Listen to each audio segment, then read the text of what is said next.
delivers is such a stellar product that people are always going to want more of. He gets to have that luxury of I don't want to. You know what I mean? And he also has I see a lot of B-dubs in Etho in regards to it seems like, and I could be wrong here, but it seems like Etho that you're in a very healthy mindset in regards to where you've been, where you are, and where you're going. And you're not, a lot of people just consume themselves with what's next, that they forget to live in the present day. And B-Dubs has just the healthiest outlook. I feel like I learned so much from B-Dubs when he was on the podcast, and I'm seeing a lot of similarities in Etho in regards to, he just seems to have this pretty fantastic balance. I have a question about your hunger, Etho. When you did start your YouTube career, I think it's normal for people to want to grow, to want to be big. Would you think that there was ever a time in your career where you obsessed a little bit about it, or was it all just you just grew organically and you've just had this peace of mind from the beginning, or is this peace of mind something that you've learned with time? Well, I think like everybody wants to grow, right? It's just like how much effort are you willing to put into making that happen? How much are you willing to sacrifice to grow? Are you going to appeal to general masses more so to attract a wider audience and go off of what you really want to do, or are you going to stick to what you want to do? I think for the most part, I've stuck to what I wanted to do. But like early days of YouTube, I don't know if you know this, but like when you would log into your page, it would show you were the number 10th top viewed Canadian video for this week. Like they used to have medals and stuff, so it was almost impossible not to get invested that way. Wow. Because they would rank you every day. Yeah. Jeez. Every single day. Every day. And other people could view your medals too. So it was like this big competitive thing at the beginning. So you wake up and you fall in 10 spots and you're just like, oh man, I'm falling off. I'm done. I'm done for. Mumbo made a joke about the fact that how the videos have a thumbs up. They used to have a thumbs up and a thumbs down, right? And the thumbs down has been removed. And Mumbo made a joke. I saw he tweeted out about it. He's like, so YouTube removes the thumbs down, which was actually helpful because they don't want to hurt our feelings. But then I get this, and it shows that automated caption. That's all. Your video is performing poorer than all. Less people are watching you. Yeah, they just want to tell you directly now. You're terrible. You're terrible. Just give up. And then they gave us this like, here's how your video is performing against your last 10. Yeah. And so now when we start complaining about, oh man, this video is 10 out of 10, and all of our viewers are thinking, well, 10 out of 10, that's a good thing. That's good. Right? It's like not no, that means it's the worst video out of the last 10 that I've made from a viewership standpoint. Then the extra little caption it gives you is just like, fewer people are choosing to watch this video because they describe it as just absolute garbage. It's like, thanks YouTube. I needed to hear that. It's like a giant hug. Well, let me ask you this, Etho. So we've learned that you had a passion for you're enjoying game design. You obviously understand programming. You're obviously good at what you're doing with Minecraft. When you were younger and coming up, and we all did this. We visualized. I talked about how I knew I wanted to be in performance. Did you know you wanted to be in some sort of realm of creating, or did you have other aspirations? Like maybe Etho wanted to be a lawyer for a bit there. Who knows, right? But I mean, how close are you to hitting the mark in regards to where you thought you would be when you were a child? So I think it was about like when I was 8 or so. I just knew then that I wanted to make video games as a profession. Awesome. So I learned how to program back then and learned some of the aspects of it, right? 8. I missed the mark a little bit, but I'm doing stuff with video games, so I'm kind of within the range there. Yeah. Yeah, he's in the ballpark. Like easy. For sure. Easy in the ballpark. But it's very different than what I wanted to do. Well, but I'm not complaining, it's good. Yeah, no, it is very good. I guess it is different because it's more performance based than it is. Yeah, I understand. But it is in the ballpark. It has to do with games, and it's they're both creative avenues, and yeah. And games are huge, and I don't. Did you read Ready Player One or see the movie? No. Does this even sound familiar? Is that newer? Oh no. Oh no, this is an interesting. 10 years, It's maybe. well, yeah. Well, the book. I I would see, encourage you to read the play book. one. The It's book was so good. amazing. But the movie. reason I'm saying this is because it really it gives the green light to gamers to love being a gamer. And what I mean by that is the entire premise of the book. So the setting is in the 80s. So they do a lot of references to pop culture in the 80s. Like Rush was a huge band in the 80s. There's a lot of Back to the Future stuff, and it's basically I mean, not to give away too much of what the story is, but the whole game is centered around game development at its finest. I mean, I don't know how else to put it, right? Now, I want to correct one thing. The setting's not in the 80s. The setting is actually in the future, but the sort of the brain of this whole thing, all of his influence were from the 80s, right? In regards to this land he makes called Oasis. It's this big, virtual reality world that everybody lives in, and there's a lot of 80s references in there and everything. Anyways, my point being this. It made being a gamer as cool as it gets. Like, that's what it did. It kind of was like I think it referenced Tron at one point. But Tron was, in my opinion, was one of the first steps of making gaming cool, right? And very this visual. was very visual, very cool. Yeah. And this was what this movie did, is it made the concept of, and I'm talking about being an old school console gamer, right? Like going back to like in television and old school consoles, and really talking about the Easter eggs and what the developers did back then to those games. And the Orson Scott Card, is that the author? Sounds. I think so. I might have blown that, but I might be thinking of, I don't know. Anyways, he did his research in the fact where I found myself, just much like when I read a Dan Brown book, I end up putting the book down and doing research to look up what he wrote about because it was so fascinating. This did the same thing. He would talk about a certain piece of the back cover of a certain game from like an old school console. I'd go look images. I'm like, there it is. Like, no, this is fiction. You know what I mean? Yeah. And so he made it so cool. And that's what Ito's reminding me of, is when he talks about at 8 years old, I wanted to make games. And so I was learning how to program at 8. Like, he's reminding me of like the characters in this book, you know what I mean? Where it's like gaming was not like this passive thing that Ito was doing. It was life. Like, that's what I'm getting. I might be overselling it, but that's what it kind of feels like. No, I really like video games. Always have, always will. So what was your first gaming console? Ooh. First gaming console, I bought a Nintendo. Yes. Yes. All right. Yeah. I actually have. I just recently got this bug about just nostalgia, I guess. And I grew up. I was a Nintendo's kid, and so I was like, man, I regret selling. I sold my Nintendo at some garage sale along the way. Along with your basketball. Now they're worth a fortune. Yeah. And so I was like, man, I really wish I still had my console, even if I don't play it. More just like a piece of art, because like it does have an art vibe to me. They look I really love that cool. style. Yeah. Yep. So I recently bought the regular NES and then I also got a Super Nintendo. I also got the 64, and then I got a GameCube, and I just have them on display now in a cabinet in my studio, just because. Yeah, it brings me back to those days. Like those days got me started in the gaming world. So it's kind of cool to hear that. Same for you. Like what game was it that really had you as a kid? Do you remember like what your favorite NES game was?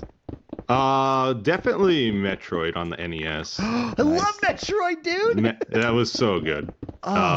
Very frustrating though. Old games were very frustrating. Yes, they were. Yes, they were, dude. Ethan, let me ask you this: have you ever played Blaster Master? No. Okay. Sounds like a math game. If you ever want the most frustrating game experience, play Blaster Master. It is super unforgiving. No, it's not very math. It's so you're this little tiny guy, but mainly you're in this like kind of tank vehicle, and you alternate between whether or not you're in this tank vehicle and getting extra power ups and stuff to fight enemies, or you have to get out as a little dude and navigate in, and that like completely I've changes. seen that. Yeah, it changes the vibe. So when you're a little guy and you go inside a door, it kind of becomes more of like a Zelda style gameplay where when you're in the tank, it's more of like a left to right, kind of ordeal. Okay. But it's that game was the one that got me, and I think it was just because of how difficult it was and how punishing it was that I became like, I must beat this game. Do you find you mentioned you're not as competitive anymore, so I feel like there is a story of you being a competitive youth. Was there something to that competitiveness and gaming that you had as a child, or was that competitiveness coming from somewhere else? I think it was more like the drive to do it for yourself, right? Like I was never competitive, like I want to beat this person kind of thing. I was competitive in more of a fun way, I think. Okay. Like when I was playing with other people. Yeah, I don't know. It's always I'll be honest, I never beat Metroid. I still haven't. The original. it was too hard. I couldn't beat Mother Brain. So that's interesting because, like, I mean, the fact that it's not keeping you up at night, Yeah. Like says a lot, actually. Like, you are able to let things go, that's good. Because not me, like, I literally obsessed about it until I beat it. I was that way too. I was that, and when I was younger, I dropped that a long time ago. But I was that way to where it was so upset. I like Mike Tyson's Punch Out, dude. It was hard to get to Mike Tyson. Then once I got there, I was done in one shot, right? I played that game until I beat the whole game finally. But I was like that with games, and Ethos got me thinking. I'm starting to wonder if I ever beat Metroid. I loved Metroid. I can't remember ever beating it either. I mean, I'm sure I played it casually, but yeah, I don't think I ever really. It was hard. Yeah. It is. It was a hard game, man, and that's another thing that those games sort of had back then is they were tough, they were very unforgiving, and the whole idea that we talked about this, we did a podcast about games. We visited a lot of these, and they wasn't until Zelda that game started to save. So like if you wanted to beat it, you weren't going anywhere. You sit down, and this is what you're doing, and Metroid was like that. We also talked about, I would say, possibly the most infuriating game of all time. Etho, did you ever play Marble Madness? Marble Madness. For the Nintendo or what Nintendo. Old school Nintendo, yeah. I've seen it. I've never played it. Oh, that game is maddening. You have to keep in mind that you are the marble and you need to execute diagonals perfectly. And those old school controllers are up, down, left, right. There is no diagonal. In 2D. In 2D, dude. Yeah, it was special. God, this is fun. You know what this makes me want to do?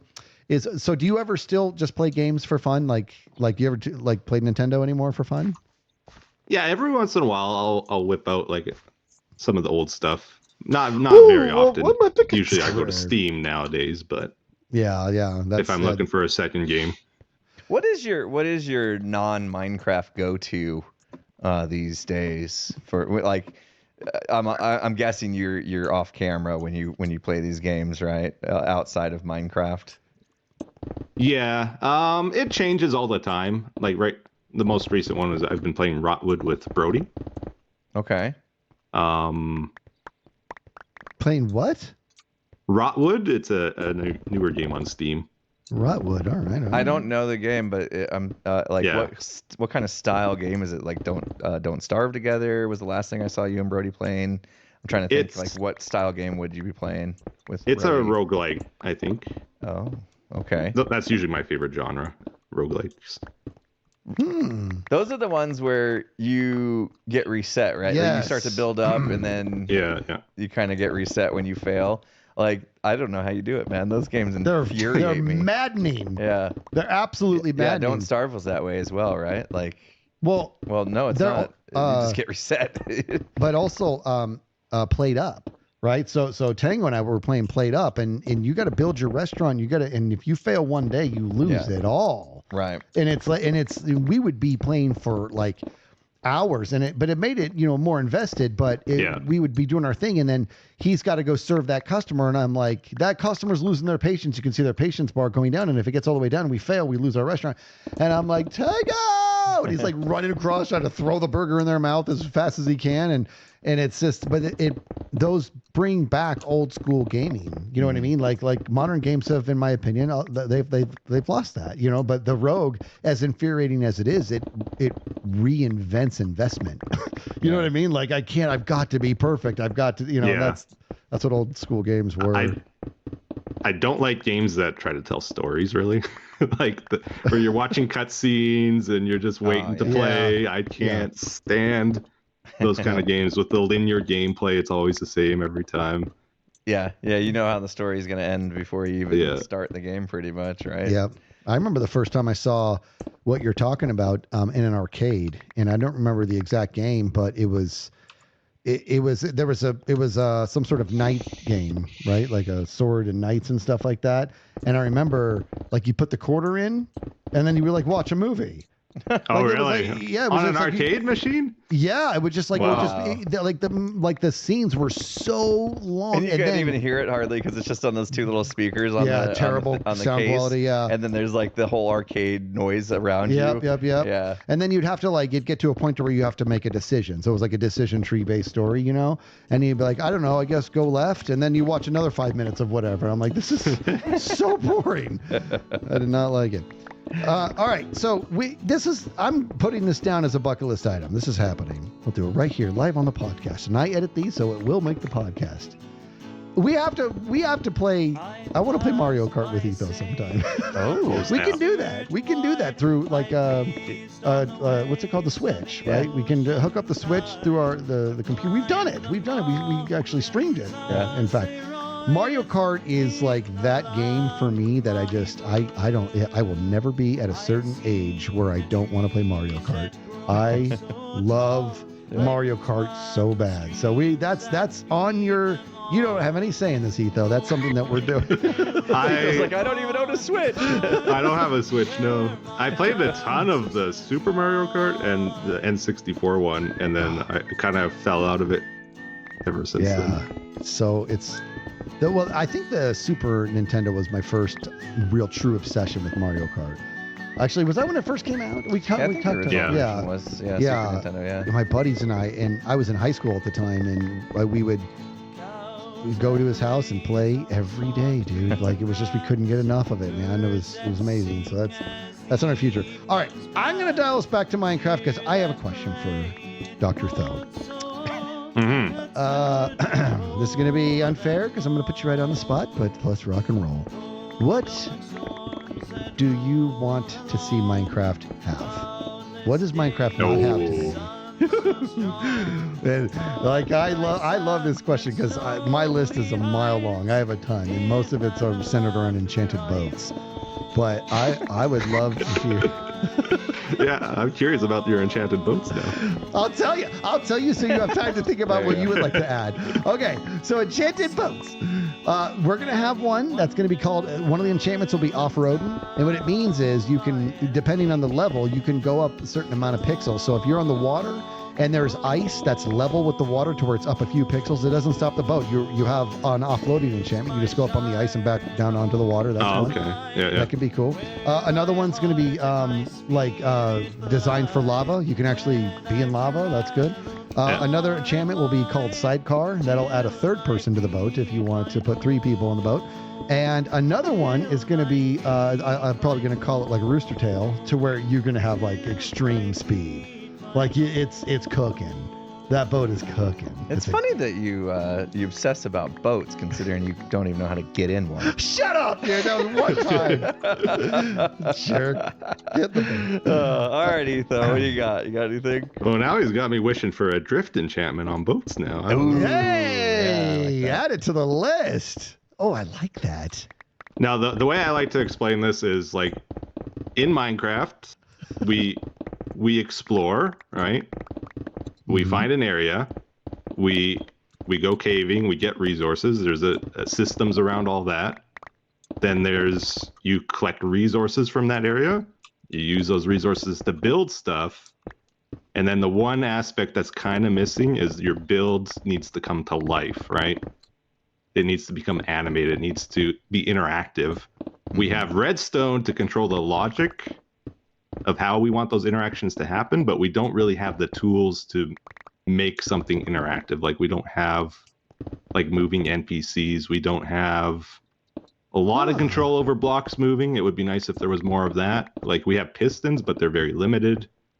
You know, stuff to make the world move and change and interact is what I want. To bring that next level of investment into the world. Yeah. Yeah, it's funny how like just little things, you know, like a minecart that's just traveling around. Yeah. You know, your world can just add a little bit of animation, a little bit of life. You even like what are the spore blossoms? You know how they have like a little drip that comes down or crying obsidian things.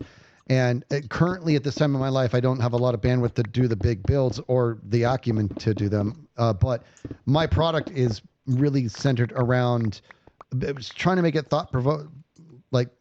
provoking thought, which is what the pyramid's about, but also is the family aspect of it and the role playing, right? So I'm really leaning into the Popo stuff, and then I love the fun times that I have with the people. And the collaborations, and now I started I kicked off the blooper reels and the behind the scenes at the end, and that's become a staple of my videos. So I can really lean into that stuff as well, right? And so I find myself, Etho is saying, I know what I want to do for that episode, and I don't, I don't stop until it's done, and that's wonderful. I feel like I know what I want to do. In fact, I have every episode has got its own file in regards to these are the things I'm gonna do. And I have to sort of be at peace with the fact that sometimes I didn't quite pull off everything I was hoping to. And one time I did, and it was like a 52-minute video, and it was a quick cut video, and it was 52 minutes. Oh, and wow. I'm just like, and I'm like, okay, that's too much. You know what I mean? Like I'm the worst at assessing what something is going to take or how much footage it's going to, take up or whatever. So I'm just trying to just let the product be the product. But I like what Etho's saying, that he applies the pressure to himself. And I obviously, like I need to be better. I mean, look at this podcast. This podcast must come out every Friday, and I will get the edit done. You know what I mean? It will happen. I need to be more diligent like that on Hermitcraft. I have to. Otherwise it's gonna just be this moving target constantly. I tried that before to where I said, oh, I'm gonna set a schedule for myself, and I'm going to release a video every 5 days, 6 days, or even weekly, like even now I'm like, I'm trying to hit every Monday or something. And then I find what happens is, because you've given yourself that kind of window of opportunity, that life happens, and next thing you know, oh, I had to take a couple days off to deal with something else, and now I have less time to work on this video, but I've got the schedule that I made up in my mind that I must hit. And so now I rush the product. And then I don't put out something I'm proud of, and therefore the viewer is also going to notice that too. You're right. And that's a good way to lose someone. I think like here's the problem with YouTube is like you said, Etho. I think you need to put something out there that makes them feel like it was worth their time. So the second you put something out there that didn't make it feel like it was worth their time, they're probably going to decide to not watch you anymore. And you may never see them again. They may never, like, you make one mistake and they decide to leave. They may never check back, a month later to see if you've course corrected and you're making good content again. You know what I mean? Like, it feels like everything we release, it's like, this is your shot to prove you're still worth watching. Or maybe this is your shot to entice a new viewer if they happen to click on you because you got recommended by YouTube, and the algorithm favored you that day or whatever. So at this stage in your content career, Etho, do you still feel like that amount of pressure? I mean, it sounds like you care about the quality of your video, but do you feel pressure behind it when you release, like feel that pressure of, oh, I might lose the viewers on this one because it's not up to my normal standards or anything? Not necessarily lose the viewers. I think it's more like if you do a bunch in a row that are lower quality, that you'll lose people. I think people will give you usually one or two freebies where you can make a mistake. I would hope. Yeah, I don't know. I definitely feel the pressure a bit, but I'm also pretty comfortable taking a couple days off here and there if I need it. If I feel like I'm at that point, because I've gone through burnout on YouTube before, so I know when I need a break, and I take that break so that I'm always able to give my best when it's time to record. Yeah. Yeah, that makes sense. I mean, like, because if you force yourself through it, and I have done this before, like I have the problem of not admitting to myself that I'm burnt out. Yeah. Like Yeah. I will straight up lie to myself and my viewers that like, and they can feel it. They can feel it when they watch the videos. They know. They're just like, man, this guy is burnt out and he's just going through the paces, and you can feel it, and I could feel it, but yet I wouldn't admit it to myself like ever. But I also know that when you finally do kind of like realize that, and you realize, okay, I need to go do something else. It happened for me at the end of season 9. I was burnt out. Like, that's why I didn't play Decked Out 2. And I didn't finish my Dwarven Keep. I didn't finish my industrial area. I was burnt out, like 100%. And so I realized that, and I decided I'm not going to force it, and I feel very, I feel bad that I missed Decked Out 2. That experience. Like, I think I would have absolutely loved it had I not been burnt out. You never even tried it? I played it a bit. I played it just to fill some streams and stuff. And but I know I could have gotten as addicted to Decked Out 2 as like Etho and Pearl and Cub. You know what I mean? But I didn't. I just wasn't in that space at the time. I was burnt out. And so what I did was I found something else I enjoyed doing, and that was Phasmophobia. I got heavily into Phasmophobia. I really enjoyed that, and because I was enjoying it, like, I posted all those streams that I did in Phasmophobia to my second channel, and my second channel started doing really well. And I was like really grateful, because I always felt like I had kind of painted myself into a corner as a content creator, as a Minecraft content creator. Yeah. To where I would never be successful doing anything other than Minecraft. In fact, I tried before, right? Posted videos on other games, and they didn't do well. Phasmophobia, this is the first time I played something outside of Minecraft that actually did well. And I think for me, it was exactly what I needed at the time. It was that break to get over my burnout, and I got a chance to kind of feel like there's more to me as a creator than this like what I've been painted into as just a Minecraft creator. Yeah. And you seem to have used that time, because you're taking this next season a little differently, right? You're doing more what works for you now. Yeah. Instead of just forcing through. Yep. Yeah. Which is good. It's good. I think breaks, are very, very healthy, because we've seen a lot of content creators just completely quit YouTube because the burnout just got too much, and they just quit. So I'd like to keep going. I don't know about you, Etho. I mean, like, if you think about it, like, how much longer? I mean, 13 years is a long time. How much longer could you envision yourself doing this? I don't know. I thought I would have been done by now. I gave it 5 years originally, but I'm still going, and I guess if they're watching, I'll keep posting. That's kind of where I'm at. You're still going strong. I mean, you got to say it correctly. You're actually still going strong. Etho is still the name. You know what I mean? Associated with all of Minecraft is how it feels. It's just I'm just reflecting back to all the guests we've had. We had talk about their Minecraft beginning, and it's like, well, I started like everybody else watching Etho, and I don't know who it was who said, and watching what he did, I thought I could do that. That sounds like Gem. Yeah. That's such a Gem statement. Yeah. I watched Etho and I was like, I could do that. Yeah. Well, let me tell you this. So I think it's become pretty evident that I like humor. And I think everybody does. But I think I can find just some beautiful humor in almost everybody, right? And Etho I find very funny. I have a feeling that he doesn't think he is. I could be wrong.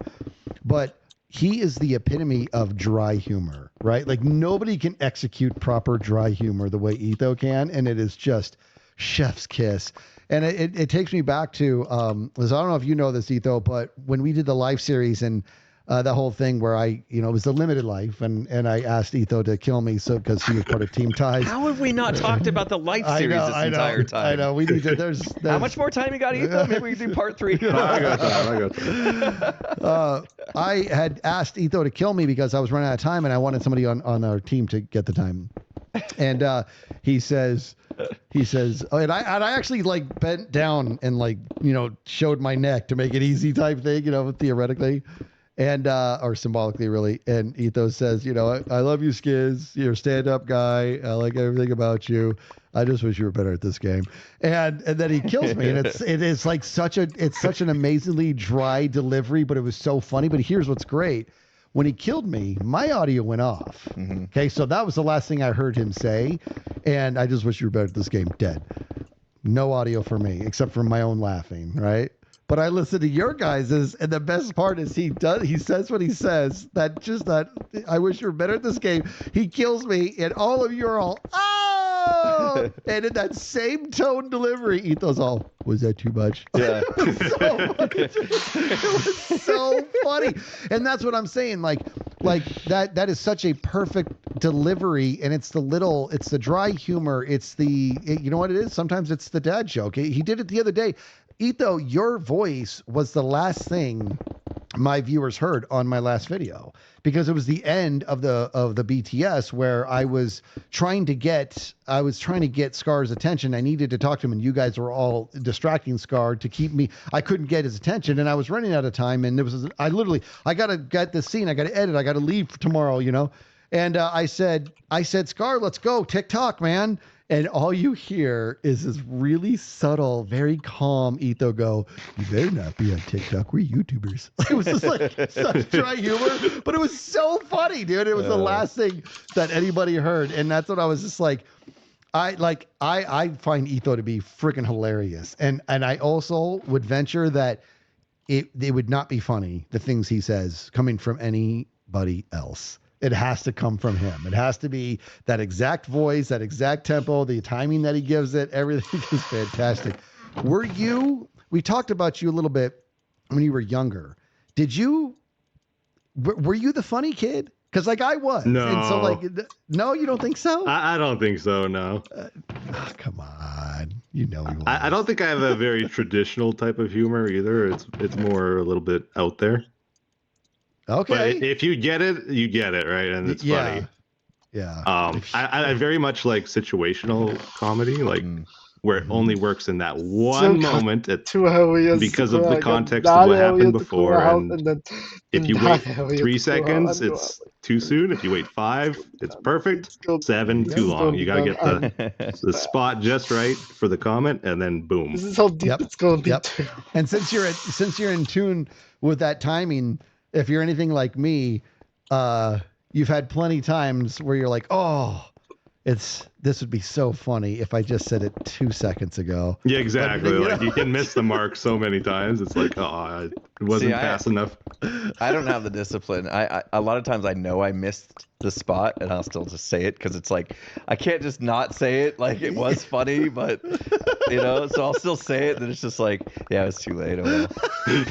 At least I still said it, I guess. They change the topic right away. Yeah. There's it's just crickets. Like it just I hear those cricket sounds in my head every time. Like nobody laughs at my jokes. We've all been there. There's a scene in Seinfeld where George is at a work meeting and somebody makes fun of him, right? And he's very upset. Everybody's laughing at his expense.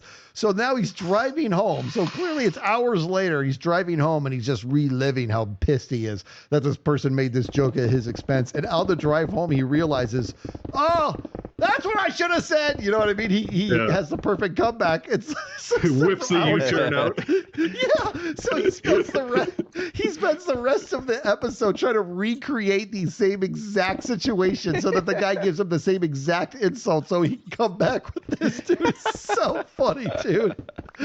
That's what you remind me of, Impulse. So, Etho, this season 10, it's got a different vibe to it. We've talked about it. Skiz and I have talked about it on the podcast and also with some other hermits that we've had on as guests. Do you feel that way about this current season, that it's felt a little bit different than the past seasons? And If so, like, what do you think's the driving factor behind that? I think we're getting old. I don't know.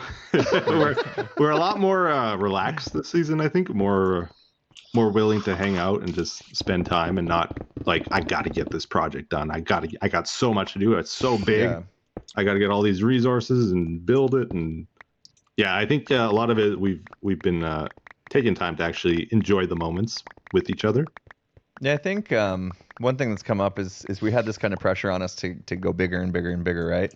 And it got to the point to where mega base wasn't even good enough anymore. It had to be giga base. You know what I mean? Like, and that caused all this pressure on us to spend more time planning, more time in creative designing, more time using tools like Lightmatica to help us build when we are in the server. And all these things kind of like siloed us as creators to focus on our own big thing that we were doing, to where we didn't spend as much time together. And what I think, and it was the kind of the switch that went off in our minds, was when we were like covering Doc's Perimeter in season 9 and not making content. I mean, we were placing blocks that were going to be content, but at the time we weren't actually making content. Nobody was hitting record. It was a time lapse, I think. But and we got to talking, and we started just having what I call the most random conversations ever. I mean, literally, like, some of those are the best. Mumbo was giving financial advice, like it went there, Yeah. And I think what that did was it kind of sparked us to realize that we do actually just enjoy spending time with each other, off camera, and just getting to know each other, and realizing that time is just as valuable as the time that we spend planning an episode or planning a build or whatever. Like having that kind of camaraderie brings the server to life. You mentioned bringing builds to life. Like, to bring the server to life, it means interactions with each other. And this season, I think we've seen a lot more of that. Like, we've all kind of like dropped some of the baggage that we had a little bit about having to go big or go home, and we want to just make moments together. And I think because of that, like, we're learning so much about each other as people, and I think that's probably cool for the viewers too, especially since a lot of us are pretty closed off. Etho, I'd say you're one of the most closed off about, your personal life and things like that, but like, yet this season we're learning more and more about you. You make yourself a gourmet sandwich almost on the daily, right? You gotta have my sandwich. Yeah. So it's kind of cool. It's really cool to see more personality, more just like getting to know each other, I should say. And you even showed your desk setup. I'm going to put Skiz on the spot since he edits. You got to show a picture of. Yeah, absolutely. I still don't get it. For the record, the whole Kleenex box thing, I don't know what's happening. Yeah. So Etho, that your desk setup was a bit of a shocker, right, for a lot of us. But go ahead. Yeah. You mean you don't get why people made such a big deal because it's such a practical idea, right, Skiz? No, yeah, absolutely. I literally don't understand, first of all, how the Kleenex box was ever on the table, figuratively, as a mic stand, right? Because that's what it holds, is mic. Yeah. I don't understand how it works at all, and I don't understand how it was continuously the better choice for you. I don't understand it. Get a mic stand. How is it not always falling over and just constantly causing problems? So I remember I saw the image you're talking about, Impulse. So I'm like, I don't get it. I don't understand what I'm looking at here. It's never fallen over. It's perfect. What do you mean? It's solid as a rock. Does this say something about you as a person? Like, the fact that, like, you have your desk set up and it works, and so therefore you're not enticed to change it in any way. Do you feel like that speaks volumes to who you are as a person? I think as a person, I will evaluate a situation, and if I see room for an improvement, I'll chase that improvement.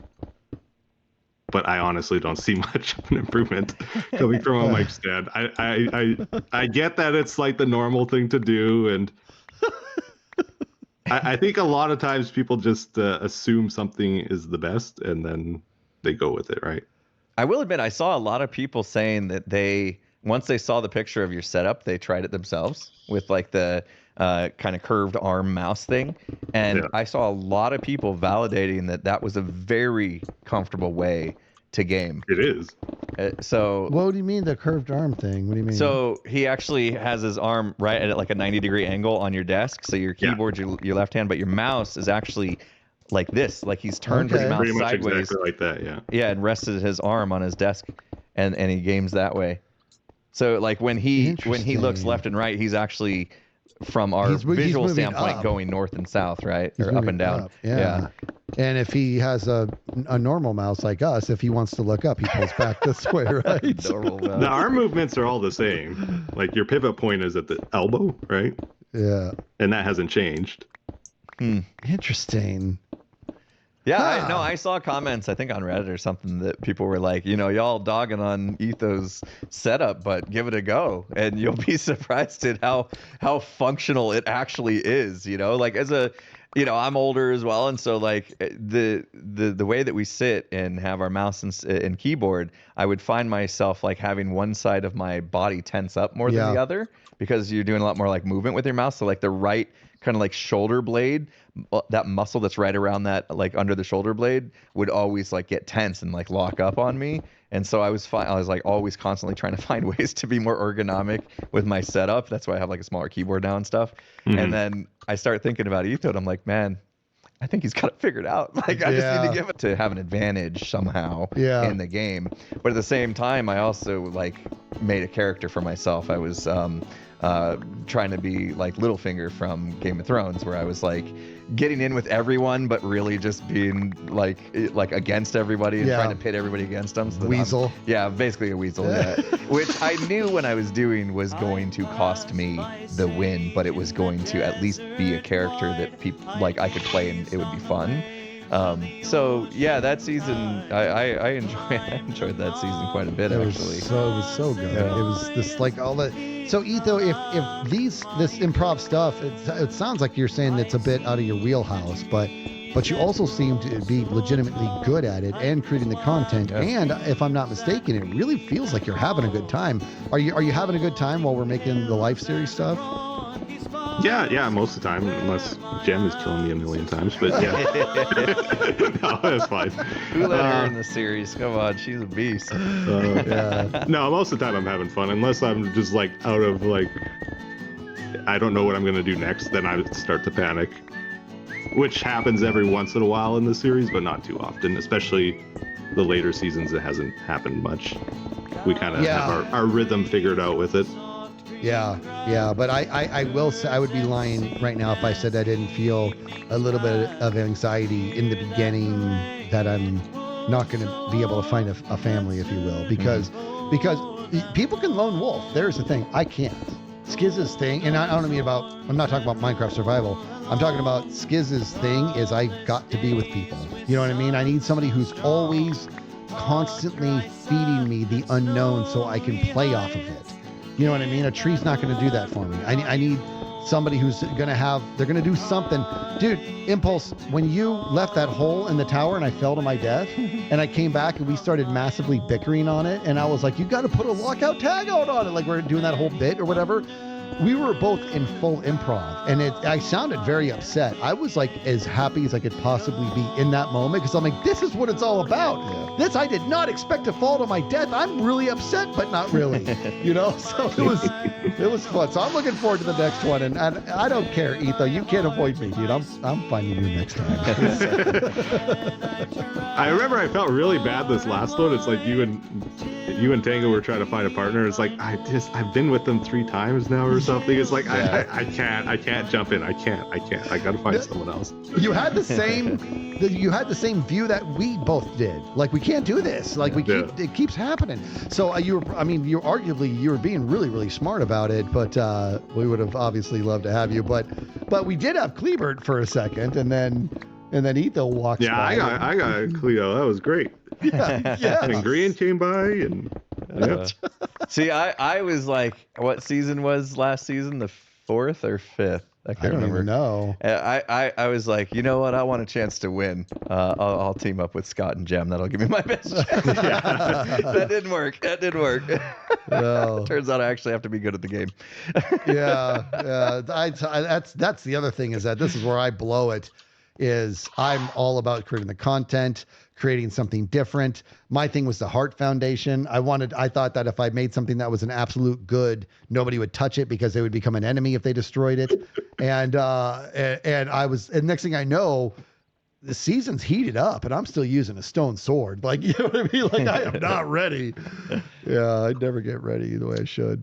All right, Ethan, before we let you go, one last thing. I want to talk about your experience with MCC. Just no general question. I just want to hear your thoughts on what you think about MCC, what it's been like competing in it. You know, just whatever you want to say about your time with MCC. I want to hear your thoughts. Crickets. No.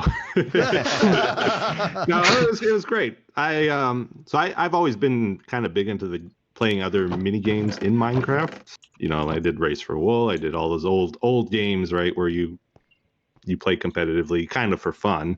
And I think MCC has a lot of that, so it kind of appealed to me. And it was a lot of fun. For sure.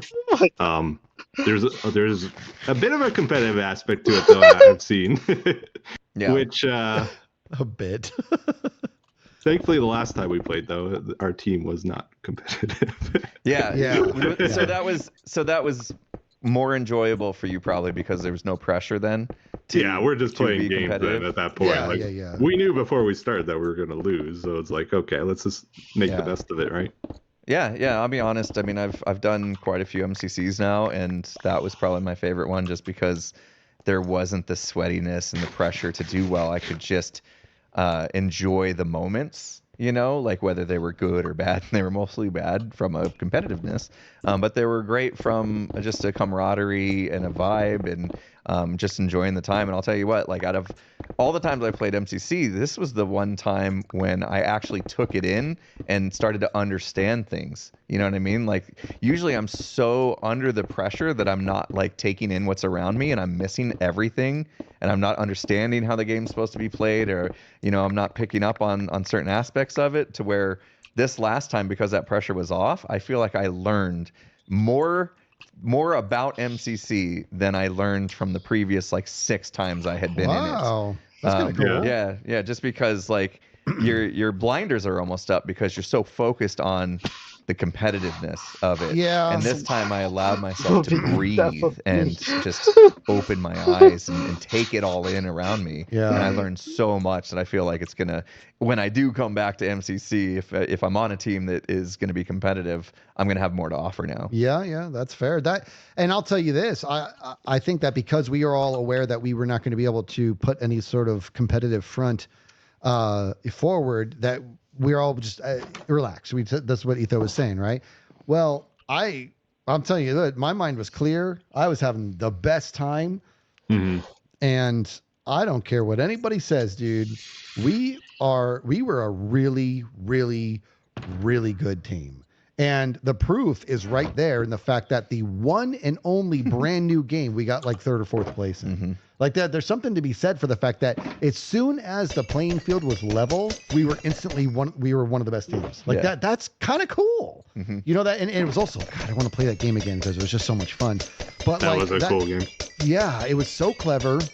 And we organized so well, and we could be so much better than what we actually did. But even knowing that, at the end of the day, we got 4th place, I thought. But Etho, I thought you said we tied for 3rd or something to that effect. That's what I thought. I found out later it was actually 4th. Oh, it was 4th place. Okay, so yeah, but whatever. I mean, to go from 10th place, last place, last, 4th.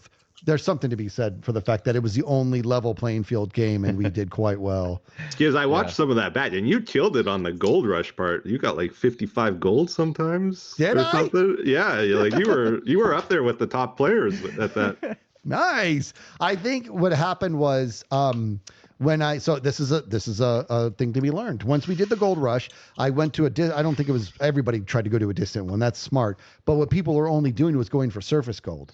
So I went and got some gold, and I was like, you know what? I wonder. And I just dug deep into it, and there was the biggest vein of gold in the like in the nucleus.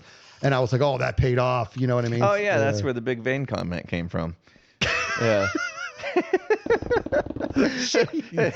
And Tango started giggling, and Etho said, "Keep it PG, guys." Yeah, Keep it PG. That was great.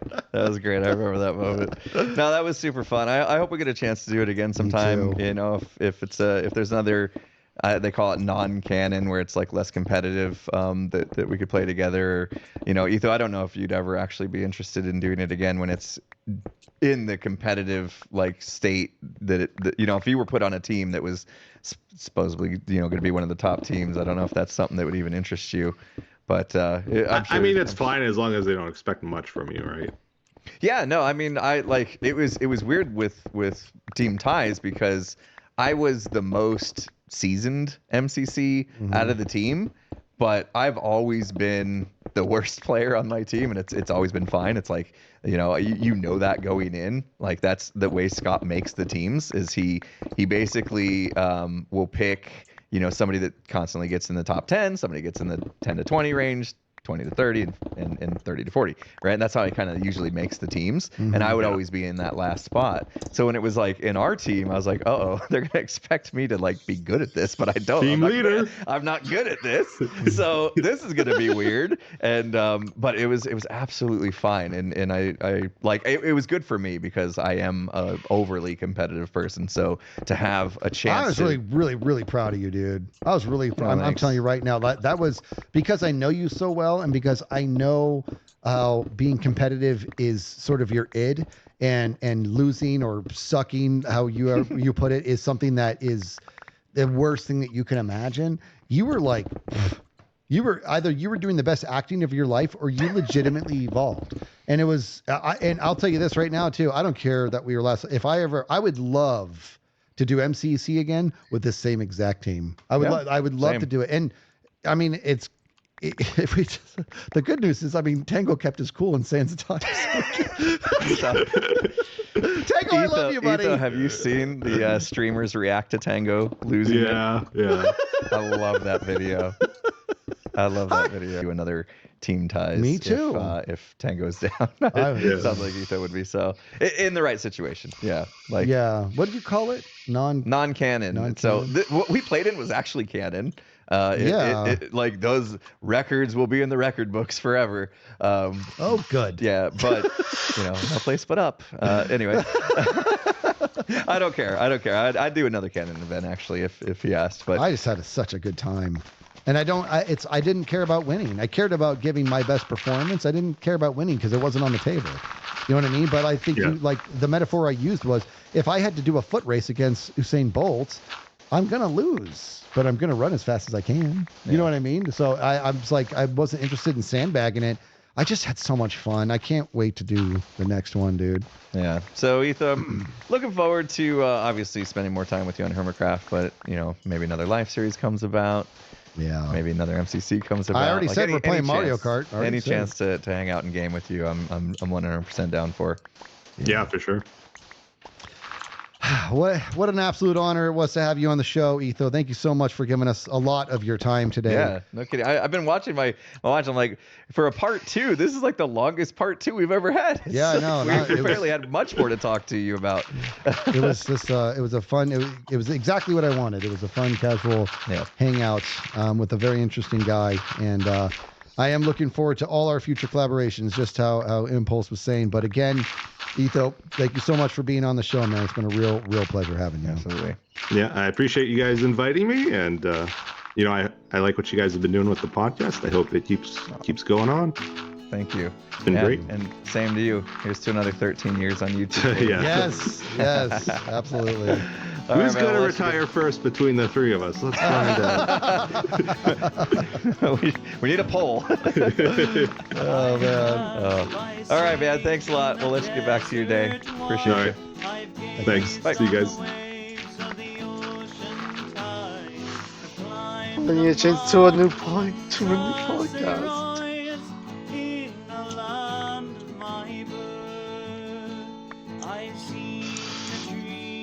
that grow so tall. I've swam the streams that feed them all. Rolling hills and rocky spars, where my ancestors lie. Pause. Relationships around you, but for your own self, it's so important to find a balance, and it's the hardest thing to do, but you have to disconnect. You have to find ways to force yourself to disconnect. I did this is not a suggestion, but maybe an example. When COVID hit, I bought a boat. Now, don't go buy a boat. I'm not saying go buy a boat. Get a motorhome. Welcome back to the show. There's no Don't telling where we'll go. go. So come and share a laugh on the Imp and Skiz podcast. We are back on the couch. We actually you realize these podcasts we actually started that way. We're back on the couch. Everybody knows what this is all about. Chances are they've seen the thumbnail, but I don't care. I am super We're not excited. changing things. No, we're doing the same way. Impulse, who do we have with us today? We've got the one, the only, the fantastic Mr. B-double-O in the house. What's up, buddy? What is up, man? It is so good to have you on. Like, you're probably one of the most requested guests that we've had. Really? Yeah. So it's fantastic to have you join us. We're going to do the thing that we always do with guests, though, is we try not to just assume all of our podcast viewers and listeners know exactly who you are, even though they should. But we're going to have to start off with a little bit of introduction, if you would. Tell us about who you are and what you do on the Tubes of You. You know what? I went through my head thinking, like, what kind of questions might they ask? And I was thinking, okay, maybe I would answer this way or that way. This is maybe the hardest question to answer. Oh, dang. I am B-double-O 100. YouTube channel making Minecraft videos, and what else? What? Like, that's it? What do you have to brag? I have 1 million subscribers. Yeah, do that. Dude, and I got them easy. Look at him already downplaying his success. 1.88 million. Thank you very much. Yeah. You're doing 1.8. great. Yeah. You're getting to 2. Yeah. You're getting to 2. You're doing great. But right. yeah, I mean, you obviously are known for your Minecraft videos, but I took a peek at your channel. You didn't always just do Minecraft. You had some other stuff on there as well.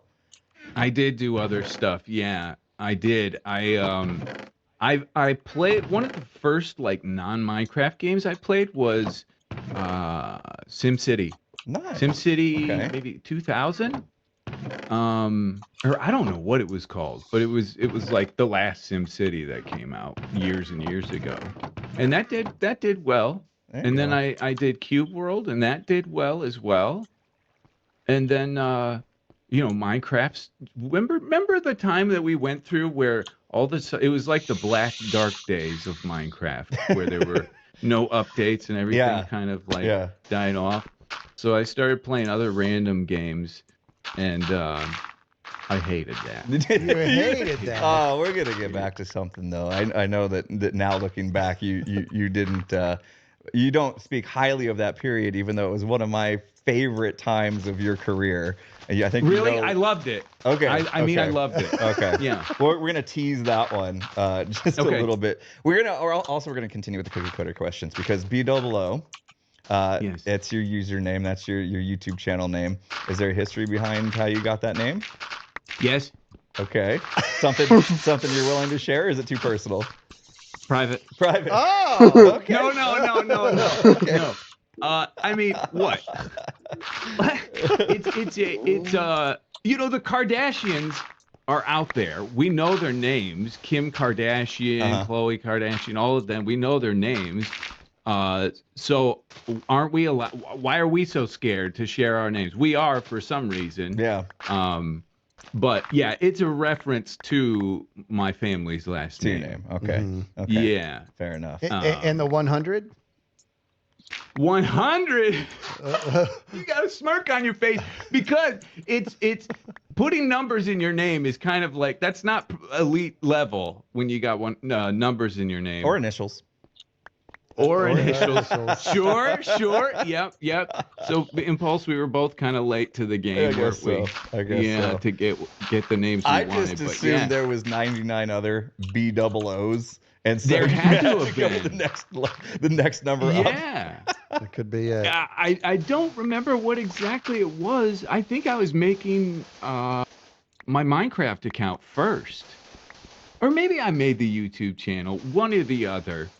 The just straight B00 was taken, and so I just threw 100 on it. At the time, it was early. I had a partner manager, and he said, that the person's not using the name anymore, B00, so we can give you the, /C B00 thing. So I got them both. Oh, nice. I didn't got both. Okay. But I still rock the 100. Yeah. So 12 years, I think, since you posted your first building with B00. That's how it started for you. Do you have any recollection of that video at all? The one thing I remember about my first episode, I did probably 6 or 7 that's what she said jokes. That's how you start off your YouTube career properly, that's man. right. Yeah. The Office was very popular at the time, so it was just constantly running in my mind. And I thought, well, I want to be funny, and Steve Carell's funny, so let's. That's a good one. There you go. God, I love it. Yeah. Isn't that funny how when you get started on YouTube, you're like kind of searching for your voice. Yep. Yes. And so like you were channeling some Steve Carell. I'll tell you this. I started YouTube after you, and probably mainly because of you. I was watching your videos. You were my favorite YouTuber at the time. And I watched so many of your videos that when I hit record, I found myself mimicking your delivery. And I'd be in the middle of the recording like, I don't sound like myself. I sound like I'm imitating B-dubs. I should probably dial that back. Yeah. So I had some clips. I don't know if they got published or if I like looked at it and was like, I can't publish that. It's not even me anymore, Really? But I was doing the same thing, just trying to find my voice getting started. So and my voice was apparently your voice. So. That's so funny. I mean, what we end up being some kind of amalgamation of the people we watch and that inspire us, so I think that happens to everybody as you slowly find your voice. I have no idea what sort of weird monster my voice has turned into. Well, that's sort of what I was going to ask you, because I think that there's a lot of truth in what you're saying, and we actually discussed this in a previous podcast that a lot of my inflection and cadence and all that is modeled after Matthew Perry. A mix of and I just something about his delivery and his timing is something I've always admired, and I end up doing it without even thinking about it.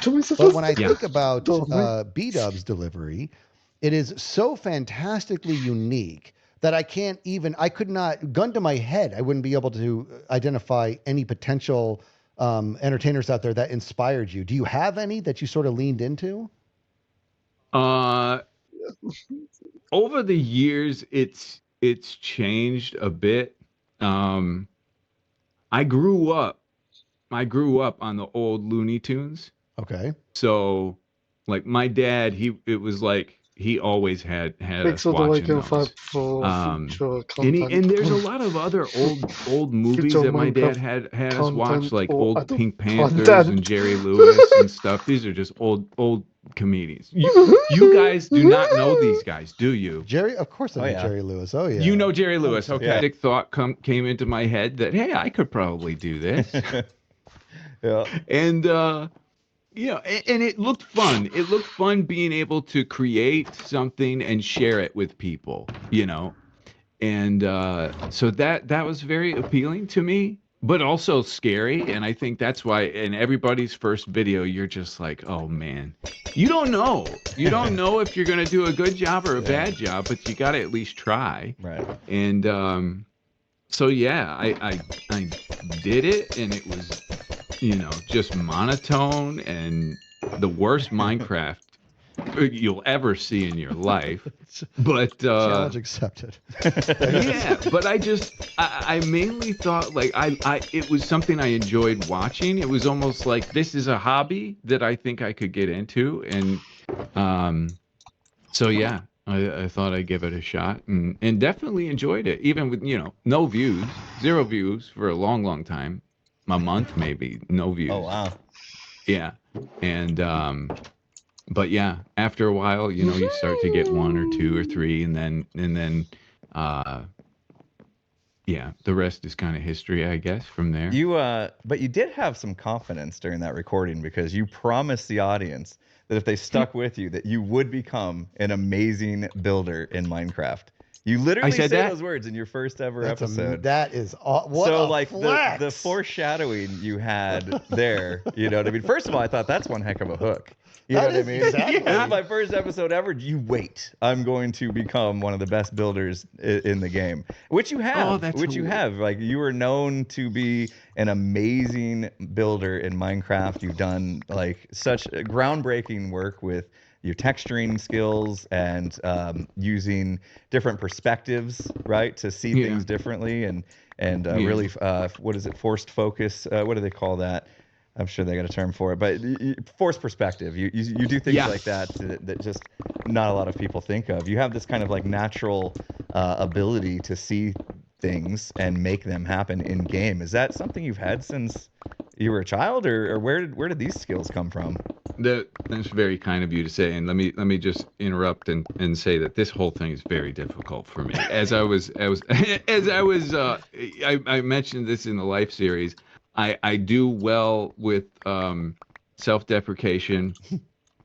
So paying the compliments and stuff, I get a little squirmy. So it's very nice of you to say that.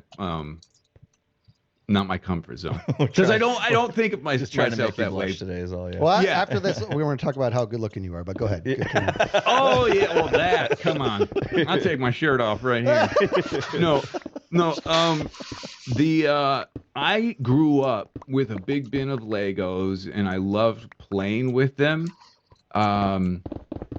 At that time, obviously in 2011, 2012, I didn't even know what a good builder looked like. In my head, I was like, well, I'm also a general contractor. So I work on houses. I know how houses work and stuff. And so I can translate that to Minecraft and make, semi-realistic looking houses. I had no idea what the community of builders would turn this game into, that would turn it into an art platform. But I knew that there was a drive inside of me, because it's what I did as a kid. I loved playing with Legos. Like, it was hours and hours and hours, just screwing around. And I don't know if I ever made anything interesting or cool as a kid. But I knew that I loved it. I knew I was passionate about it. And with anything in life, if you're driven in that area, it pushes you to work hard enough to become great at it. So maybe a little bit of confidence in that area, just knowing that this is something I love and I probably won't dry out, and I'll be able to do it long enough. It might take 50 years, but at some point I'll probably be good, Interesting. It did take longer than I've expected, but was music. During college and early 20s and stuff, I did a lot of music stuff. Played at some coffee shops and some other places, and but your talent can only take you so far. Yeah. There is that, when you look at the time investment for certain things, and it's like, how long will it take me to be good at this thing? I got good enough to be able to perform, but to be really good, to go to that next level, then there's not enough time in my life. I might be 70 years old, and then I could, play with John Mayer. But what'd you play? What did we do? I play guitar, just acoustic guitar, and sing. You just proved that you got a beautiful singing voice. Yeah, he loves it. All right, it's time to get there. You leveraged that a little bit At some point in time, you took a little bit of a break, it seems, from Minecraft. I don't know if you were experiencing a little bit of burnout or whatever. It happens, right? Especially in the course of a 12-year career. And you decided to shift the content you were making a little bit. You focused on being a streamer on Twitch, and you took on a whole new persona, Bo the Trucker.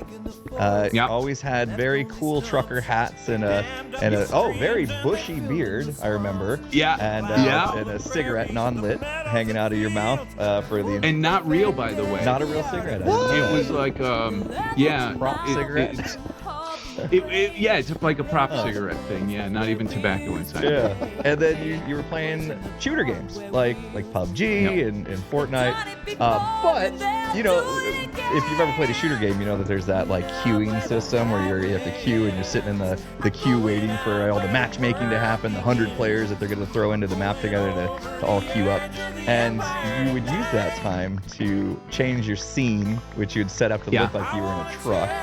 So you'd be in the front of the truck, and then you'd change it to in the back of the truck, and you added a reverb effect and stuff that made it sound like you were actually in the bed of the truck.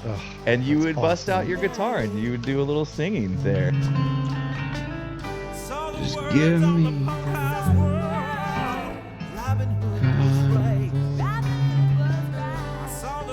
and I gotta tell you, I was glued to the TV every time you would stream that. And not because of your PUBG skills, but because of course not. No. I know you were the first to admit you weren't, the PUBG master. Not very good at shooter games. But the entertainment value you brought, bringing this character to life and changing the mood by getting in the back of the truck and playing songs. I think you had like kind of a donation system that would kick in and that would send you to the back of the truck and you'd play a little song for people. I just thought that was the most genius thing I had ever seen. And I was, like I said, I loved it. I was actually pretty sad when you stopped. Could you? How did that all come about? Like, how did you come up with that character? How did you feel through that entire experience? Obviously, there became a time where you decided to hang up your trucker hat and call it a day. But I'd like to kind of know what was going through your mind through all that. It's a dark story. Really? Ooh. You want to hear a dark story? We can. This podcast goes all sorts of directions, as you know. Okay. So doing YouTube, it's not purely dark. It's okay. There's some lightness to it.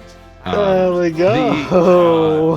As YouTubers, your ability to provide for your family is 24/7. You can work from the moment you wake up to the minute you fall asleep, and sometimes why fall asleep when I can keep trying to, and even not even to the point of just making videos, but like trying to improve your craft and studying and whatever. Absolutely. Like it can go to a very it can infest, maybe might be a good word, just your ability to relax and watch entertainment. I was very consumed with it. I was comfortable with it. As I said, my wife's always been so supportive.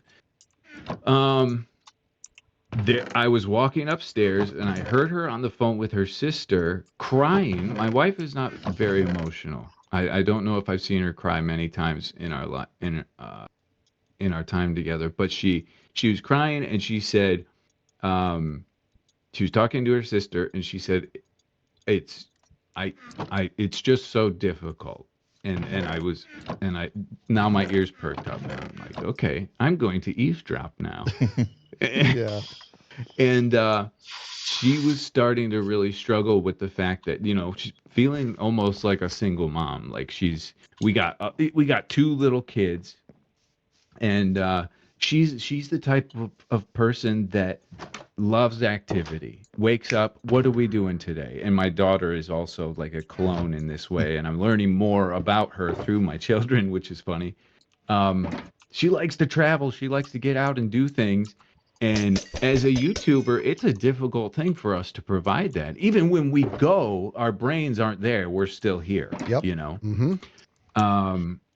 So I had to try to think then I went up and talked to her and I said, okay, yeah, we gotta let's fix this then. And streaming, a lot of back and forth on ideas, but streaming was the best option because you turn it on and then you turn it off, and that's it. Like there's not a whole lot more. You can fiddle with some wires and be like, oh, maybe I'll turn my compressor up. But regarding a stream, it's less like YouTube is with all the back end preparation. So I thought that would give me more normalcy as far as like a job is concerned. And it did. It was great for us. And let me clarify, it wasn't, she wasn't the villain in this situation. I consider her a bit of a victim, to kind of what my working habits were and stuff. Never any consideration of like I'm leaving him or anything like that. Just having a hard time. And the streaming was great. Like I really enjoyed it, and it was better for us. We were be able to do more together, and our friendship grew, our marriage grew through that time. So that's what led me to doing the streaming thing. Now the character that I think.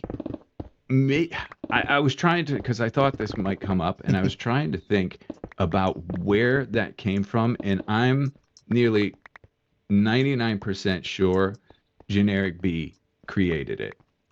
For those of you that don't know, Generic B, old friend of mine, founder of Hermitcraft, and then he played on Minecraft with me, and now he's kind of moved on and he's streaming all the time. But our friendship, we still message each other all the time. And the communication often is he'll send me a message and say, hey, you should try this. Hey, I had a cool idea. What if you did this or that?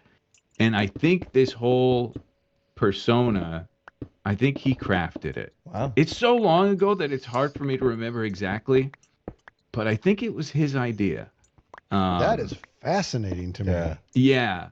And obviously some collaborative back and forth, but I think the initial idea came from him because I remember doing it. Usually he'll send me suggestions, and if it feels out of my comfort zone, I'm just like, yeah. 90% of what he says, I'm just like, hey, okay, yeah, that's fun. He just sent me something today about some mod that I should play. I'm like, I'm not playing your stupid mod.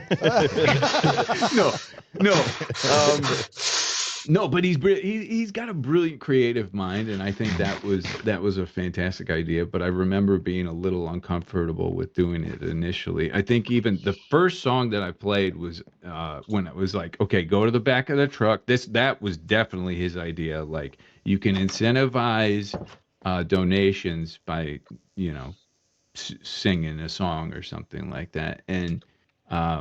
The first time I did it, you could probably tell there's a little quiver in my voice. I was pretty nervous to do that, even though it's just me here in my office. But yeah. Hopefully that, again, long-winded, but hopefully that gives some clarity. B-Dubs, that was a very honest, very vulnerable story that you just shared, and I think it's important for people to hear this because I think that people tune into these types of podcasts for a couple different reasons. One, holy crap, B-Dubs is on the show. They're gonna chime in and see what he has to say.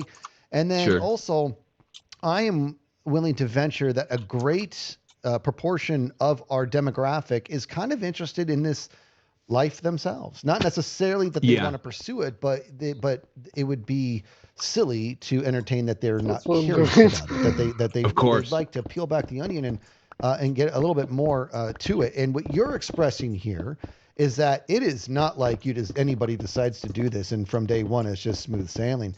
I mean, you actually had traction. You had miles behind you, and it was still arguably, I don't want to use the word struggle, but that's sort of what it was.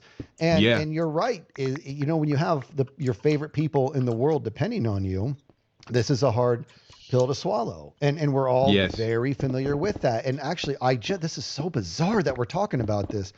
I just had a conversation, a very heart-to-heart with my wife the other day that I feel like every moment, because she said you cannot go on like this, and because I still, as you know, I still work full time at a major corporation, Of and course, I yeah. have extreme expenses. My daughter is going to college over on the other side of the country, and that's obviously an expensive venture that I'm proud to do. But it's 7 days a week, as you know, and it got down to I'm probably working about 14 hours a day, Monday through Friday, and then probably about 6 hours a day, Saturday and Sunday, and there's absolutely no stopping. And she said, you cannot keep doing this. This cannot be a forever thing. And I told her, I said, this is you can't stop. Every time that I'm doing something that's not directly related to content creation, I feel like I'm shortchanging my favorite people in the world, my wife, my kids. It's that's what this is, and it's it's like, and you're in a rowboat. You know, you lean forward, you grab the oars, you pull, you get momentum. And in a rowboat, if you skip one pull, you can physically feel the boat slow down in that moment, and that's what this world is.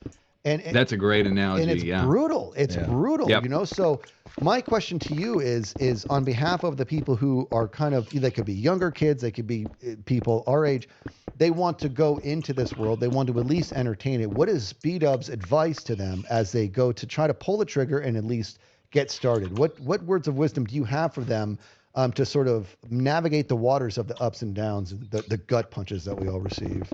Yeah, that's a good question. I should also clarify too that you know, we're talking about how hard we work. It shouldn't and doesn't take away from the fact that we're loving 100%. Yeah. 100%. Yeah. We're loving it, and that's where, you know, it gets difficult, because some guilt can set in sometimes, where it's like I'm up at 3 a.m. and I'm building this cathedral that I'm like, oh my gosh, I'm having the time of my life, you know. So yeah, I just want to clarify that as well. For people coming into this, I do think one of the biggest things to consider, and not only for your relationships around you, but for your own self, it's so important to find a balance, and it's the hardest thing to do, but you have to disconnect. You have to find ways to force yourself to disconnect. I did this is not a suggestion, but maybe an example. When COVID hit, I bought a boat. Now, don't go buy a boat. I'm not saying go buy a boat. Get a motorhome. Those are more practical. No, but I bought that boat because it was my way to invest fully in my family, be fully disconnected. As soon as you hit the water, your brain, you're there, you know. But I think setting aside specific activities for yourself that will force you to disconnect, even if it takes some time, forced vacations. Throughout my day now, I know when my kids come home at 3:27, I stop everything for 2 hours. Like, it's just part of my routine now. And maybe that isn't super self-edifying for me. You know, I'm there and I'm spending time with them and I'm present, but it's very important for them, you know, that I'm there, and it helps keep just the whole family healthy and stuff. And even within friendships, you know, it's important, because you can lose all your friends like that in this career. So I think it's the hardest thing to do, because you feel you're like you said, the rowboat thing, you're on the way to success. I've always used pushing a boulder up a hill as an example. It's a little more extreme, because if you stop pushing that, you die. Yeah. No, that's true. It's true. That fits. Yeah. It's slightly more extreme, but it is the one of the toughest battles mentally, and you can see mature people in this industry, people that have done it for a long time, they figure that balance out. The people that don't figure out, they're gone. Yeah. No, that's very sage advice, and this is something that I almost want to touch on, because I feel myself in getting to those moments and saying, no, I cannot do this anymore. I was doing this thing. I told Impulse about this where last summer, I have a pool and my wife, she loves to go swimming and I love being in the pool with her and spending time with her. And there was, she's like, hey, I have this time and let's do the pool or whatever. And I was either going to do A, which was go in the pool, or I was going to do B, which is going to be get back to work because there was a project. Or I could have streamed. That's what it was. I could have streamed. And my brain started to do the math in regards to like, this is what it would cost me to go in the pool. And in that moment, I was like, I have to get myself in check right now. Yeah. And so, because that's a dark path right there. So I'm like, I'm not going to be that guy. You know what? We're going swimming. And so to that end, you bring up the fact that we enjoy it and we love it. There's no question, but it can be argued that the fact that we love it is almost why I personally end up feeling more guilt, because I'm like, yes, let me go ahead and put my favorite people in the world at risk so I can do something that I love. That's, I mean, like how self-centered is that? And I actually, for the record, I don't think it is, but it feels like it is. When I see other creators do this, I admire them. When I do it, I feel guilt. Like it's bizarre. It's like this, it's this balance I can't quite manage, but it is for lack of a better phrase, it is the dark side of this. You know, absolutely, And I think there's also a part to, like, going back to the rowing a boat, right? Like if you skip a row or two and you feel the boat slow down, you know it's going to take that much more effort to get it going again. And I think there's also a concern that, well, I now that I'm not just like flowing anymore, and I have to put more pressure under this oar, it's going to snap in half, and I'm done. I'm cooked. Right. This is the end of my career. And so there's that constant pressure that, like, what we've built now that we are absolutely loving doing could go away, right? Yeah. Now you've been around 12 years doing this. You've been through so many different things. We talked about your time as you started with your building with BOO, which is still going to this day. We talked about you being on Mindcrack. Mindcrack also had a lifespan. It's still going, but it had its peak, as most things do. And then there was that time where you started doing the streaming thing, and then Hermitcraft came along. So obviously you've experienced the peaks and valleys of a content creator's career. Tell me about the times when you were in a valley and how that affected you, because those are the times that I feel like anybody that's aspiring to be a content creator needs to kind of figure out how to deal with, because that's the most scary thing about being a content creator, is when you get to that point where things are good and you're happy and you're constantly stressed that that's gonna change and that valley's gonna come. You've experienced that valley and you've come back multiple times, from what I can tell in your career. So tell us about what was going through your head as numbers started to drop, and then all of a sudden you're back on top, and then it changes again. Like that's the ebbs and flows of being a content creator. There's zero security, really. Well, I shouldn't say zero, but there is like hardly any security, which kind of, there's that fear inside us that's kind of a driver as well. But yeah, I've gone through some of those times where there wasn't, anything coming in from YouTube, or the numbers drop.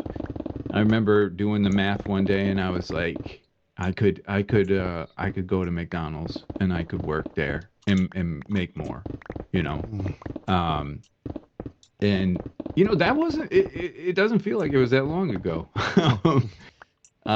So it kind of digest that, because there is that was the pinnacle of being vulnerable, and it's super admirable that you would even entertain sharing something that deep within you. And I already had you on a pretty decent pedestal, but it's gone up higher. So take some time to let that marinate. It's totally up to you guys. If it was up to me, I'd say leave it in 100%. Okay. Because it's part of my story. So 100%. You nailed it. Yeah. This is your story, right? Yeah. So we asked about peaks and valleys, and I'll admit I was in the numbers games of peaks and valleys, but he Sure. brought the valleys into like sometimes life. We've touched on this before, but not to this degree. And there are sometimes life events that come by and they just cripple you. Yeah. And there's it's hard to navigate those waters. And in this world, well, you know what? Suck it up, B-dubs. Put on a happy face and get out there and do your job. It doesn't work like that. Yeah. It doesn't work like that. And so, I mean, me personally, I feel pretty damn honored that you shared that with us, man. And that's a side of B-dubs that I hadn't really seen before. And that's very, very, very painful, man. Yeah. That's tough stuff. Jeez. Oh, Pete. And I know, speaking, not only for myself, but for your viewers and fans everywhere, I think we were all very happy to see you were able to, find joy again in coming back and creating content and, hearing you laugh and making us laugh after knowing, what you'd gone through, because you did share Ivy's story, right? So, I know that was obviously a tough part of your history, and the fact that you were able to, kind of see the light again, like see joy in the world again after going through something like that is something that is just very inspiring. To hear that story and to see, what you've brought back to the world, after coming out of something like that. It's just it's challenging. It's a testament to the resilience that resilience, has, right? exactly, And that's there's been a couple different times we've talked about it of something going south or going bad or whatever. And both times what you did was you demonstrated that necessity does breed innovation. And the first one was the eavesdropping. That's going to be a very painful moment, and that resulted in a very deliberate effort to turn things around and right the ship and try something new. And that's these are lessons learned. These are lessons that everybody needs because I've said it before, life has this tendency of ready or not, here I come, man. You can't, you don't get to pick and choose when tragedy's gonna hit. Sometimes you don't get to pick and choose when the good times are gonna hit. It just comes at you, and you have to have the stabilization to navigate it to the best of your ability. So take it as it comes, right? Yeah, the good and the bad. Yeah, and I think in traumatic moments you have choices to make. Everybody has a choice to make of how you plan on coming out of it, and sometimes it's obviously it can be very, very difficult, but hopefully you want to do the right thing, the right thing for others and for yourself. And I think this is another thing. I've always been kind of open about this stuff, but I don't think every creator is. And that gets lost on the viewer very often is that, if you notice something slightly off about your creator or something, or even if there's not, and you're just coming after them, they're real people, and their life isn't just what you're seeing on the camera. There's real stuff going on behind the scenes. Yep. Everybody's going through something, right? Yes. And it could be as heavy as what you just told us about, or it could be just woke up on the wrong side of the bed kind of, thing. Mm-hmm. But at the end of the day, that's what you have to acknowledge. We're people. We all got stuff going on, and sometimes, especially in the content creation world, if something's going on that's a bit heavy, at least even if it's in your own mind and not truly heavy, then it can cause you to behave or not put your best foot forward and not be as bubbly or you know what I mean, like give that vibe off that people come to your content for, right? Like people consume content to escape, and they don't want to escape to a world that's not a happier place. You know what I mean? Absolutely. So to take the time that you needed to get back in the right headspace to be able to do that, to make content again that you knew that people were going to be into, I think was absolutely the best thing you could have done, even though it was probably pretty stressful financially or whatever. None of that stuff matters, right? Like it's life that matters and how we deal with it. And Absolutely. so to me, I think that's admirable. to do what you did, take the step back that you needed, take the time you needed. And I should add to this too that what pulled me out of the valley was you guys, was Hermitcraft, because I felt like, okay, I want to try doing this, and I started building with BOO single player content for a while, and then I came to the group and I said, I played in season 5, but then a lot had changed since then. Mm-hmm. And it had been a long time. It had been several years. You were like midway season 6, and I had just asked if I could join again, because my friends are there and success. Yeah. Let's not be silly. You guys are blowing up, doing unbelievable. I want to play with my friends, but also it's a good thing. You guys are doing amazing, good stuff, and I'd love to be a part of that. And it didn't seem like there was hardly any hesitation at all, and that's something I'm extremely grateful for. Is the group of people in Hermitcraft We were so excited to have you back, man. Like it was There so we great. go. I was still fanboying when we recorded the clip of you falling from the sky. I remember. In front of me. I remember that moment. And I remember because I think that was the first time that we had actually done a full blown collaboration together. Was that specific clip? And we recorded the clip. The clip took maybe 60 seconds to record, but then we spent another 20 minutes just standing in the middle of the sidewalk in the game, just chatting. And we immediately, I don't know, I felt like an immediate connection to you, to where I felt like this is a person super easy to talk to. We have a lot in common. And I was like, B-dubs, we need to do more together. Yes. We need to do more together. And we did. We did some great things, especially in season 7. I think this is probably the best point in time to wrap up this part 1. I know our viewers, they don't love it when we make them come back the next week. But here's the thing. Usually when we have guests that we do 2 parts with, we usually have, part 1's all about content creation and the Minecraft world and the videos. Whoops. And then part 2 is about more of your personal life. And How you've about you've told us a lot about your personal life. And this, in fact, it's been a very nice, healthy mix of both. So part 2 is probably going to be more of that, is what I'm thinking. Yeah, I think because so. we got so much more to cover.